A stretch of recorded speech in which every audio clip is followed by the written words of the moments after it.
এখানে কি জানি 16 যা মানে 4 64 64।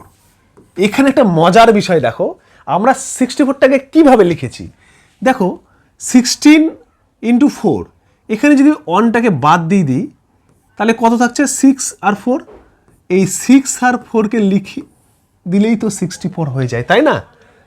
তো যদি এই একই কৌশলটা আমরা দ্বিতীয়টাতে কাজে লাগে কি হবে, আমি যদি এই 1টাকে কেটে দিই তাহলে থাকছে কত 664, মানে 664।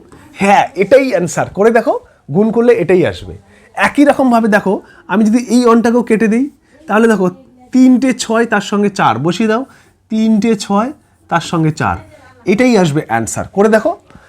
আর যদি তোমরা এই টেকনিকটা বুঝে গেছো, মানে গুণ করার কৌশলটা, তাহলে এই গুণটা অ্যান্সার কত হবে আমার কমেন্ট বক্সে লিখে জানাও। আর যদি ভিডিওর এই কৌশলটা তোমার ভালো লাগে তাহলে ভিডিওতে একটা লাইক, কমেন্ট এবং বন্ধুদের সঙ্গে শেয়ার করবে। আর যদি এই ধরনের মজার মজার ম্যাথের কৌশল তোমাদেরকে শিখতে হয় তাহলে পেজটিতে একটা ফলো দিও।